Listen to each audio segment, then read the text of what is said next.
Hello friends, welcome to Indian study पर आपका स्वागत है। दोस्तों, जैसा कि आप सभी लोग जानते हैं, कल से मैं आप लोगों के लिए UP triple S C PET 2023 के लिए प्रैक्टिस सेट प्रोवाइड करवा रहा हूं। ठीक है, कई लोग सोच रहे हैं कि सर इतनी जल्दी क्यों करवा रहे हैं। देखो, पिछली बार जो आपका एग्जाम हुआ था वो हुआ था आपका 15 अक्टूबर को।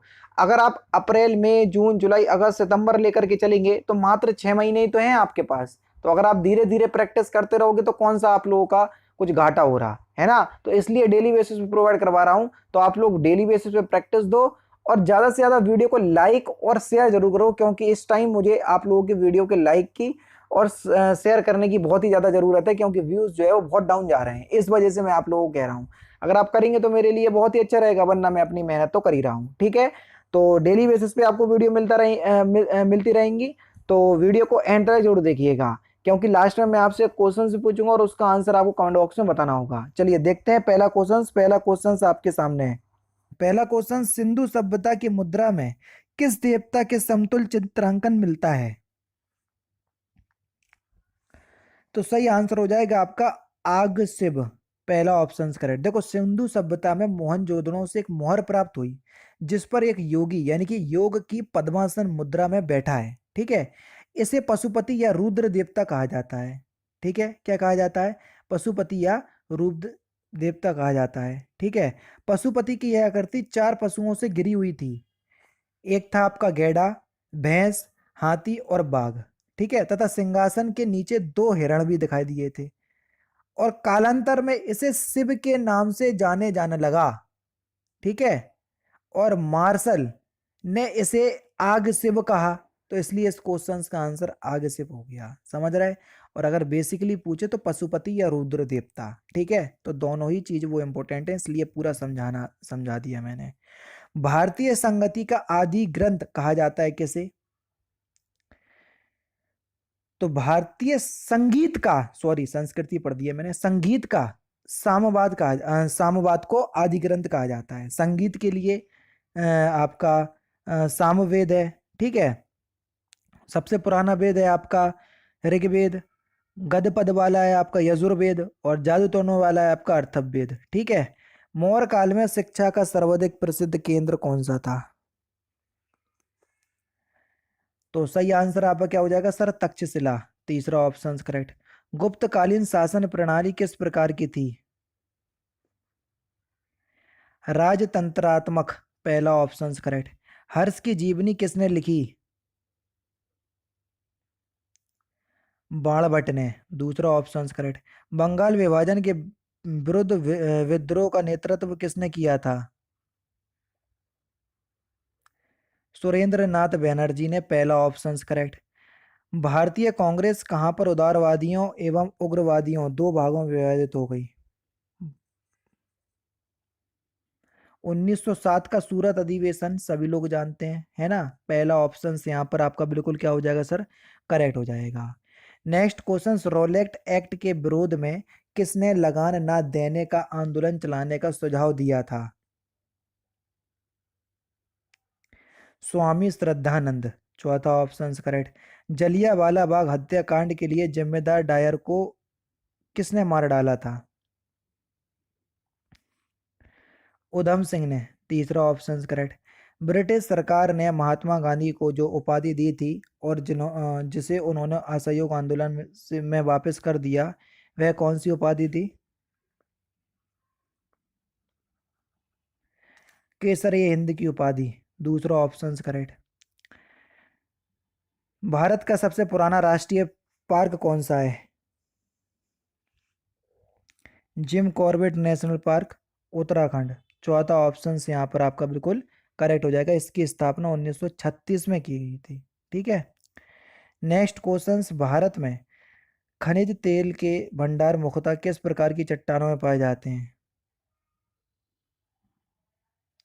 अवसादी चट्टानों में। दूसरा ऑप्शन करेक्ट। जो वन चक्रवातों के अवरोधकों का कार्य करते हैं वे वन कौन से वन होते हैं? उन्हें मैनग्रोव वन कहते हैं। पहला ऑप्शन करेक्ट। नेक्स्ट क्वेश्चन से आपका कि सूची 1 को सूची 2 से मिलाना है। चारों ऑप्शंस दिख रहे हैं, देख लीजिए। कोसी परियोजना किस नदी पर है? तो देखो, कोसी परियोजना या किस राज्य में है, तो ये बिहार राज्य में है, कोसी नदी पर है। नागार्जुन परियोजना कहाँ पर है? नागार्जुन है आपकी आंध्र प्रदेश में कृष्णा नदी पर, ठीक है। मयूराक्षी परियोजना कहाँ पर है? ये पश्चिम बंगाल में है। और हीराकुंड परियोजना कहाँ पर है? ये आपकी उड़ीसा में है ना। यानी कि पहला पहले से मिलेगा और दूसरा तीसरे से मिलेगा और तीसरा आपका किससे मिलेगा? चौथे से मिलेगा और चौथा आपका दूसरे से मिलेगा। चौथा दूसरे से कौन से ऑप्शन में मिल रहा है देख लीजिए, ये मिल रहा है तीसरे ऑप्शन में। तो यहाँ पर तीसरा ऑप्शन करेक्ट हो जाएगा। नेक्स्ट क्वेश्चन, उज्जैन किस नदी के किनारे स्थित है? बढ़िया क्वेश्चन है। तो उज्जैन क्षिप्रा नदी के किनारे स्थित है, चौथा ऑप्शन करेक्ट। सेबी की स्थापना किस वर्ष हुई थी? बढ़िया क्वेश्चन से, जल्दी से बताएं सेबी की स्थापना। तो सही आंसर आपका क्या हो जाएगा सर? ये 1988 में हुई थी सेबी की स्थापना। तीसरा ऑप्शन यहाँ पर आपका बिल्कुल क्या हो जाएगा सर?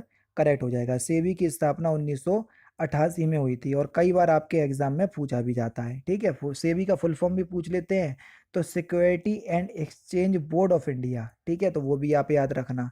सिडबी का मुख्यालय कहाँ पर है? बढ़िया क्वेश्चन है।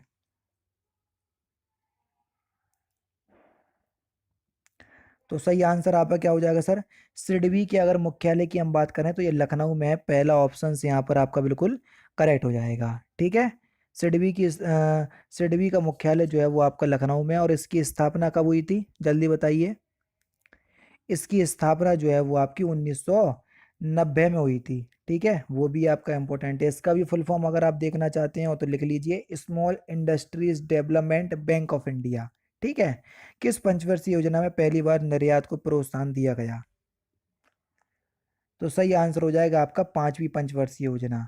भारत विश्व व्यापार संगठन कब बना?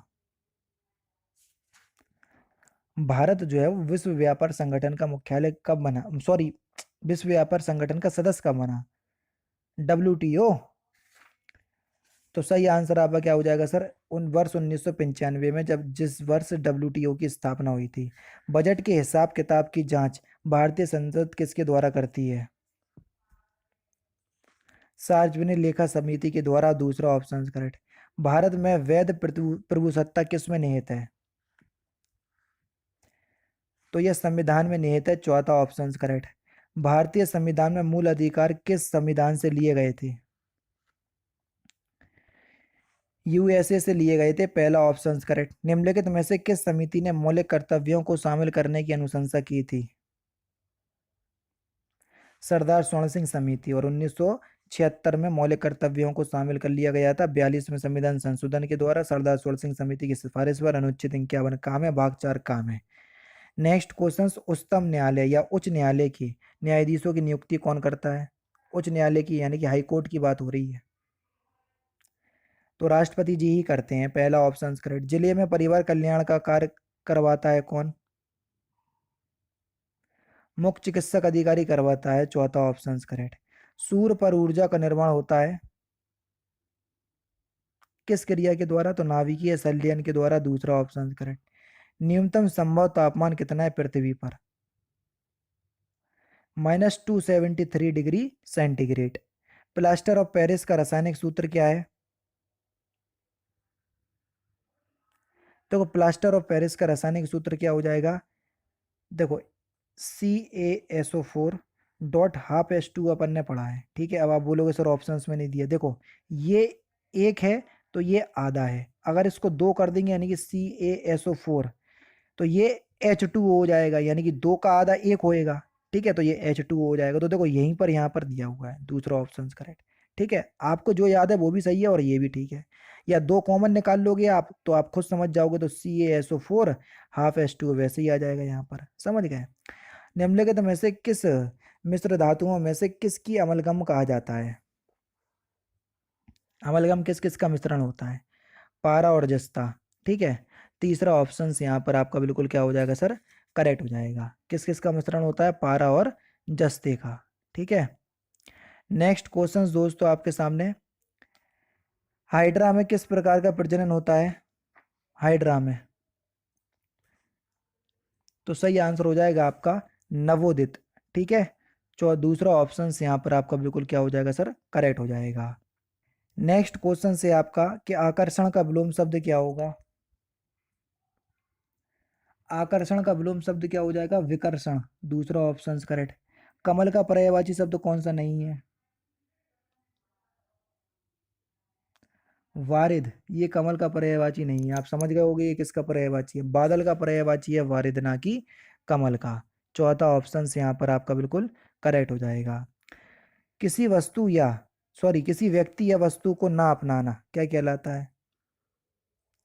तो बहिष्कार कहलाता है। पहला ऑप्शन करेक्ट। विद्वान का स्त्रीलिंग शब्द क्या होगा? विदुषी। पहला ऑप्शन करेक्ट। अली और अली शब्द का सही अर्थ युग्म क्या है?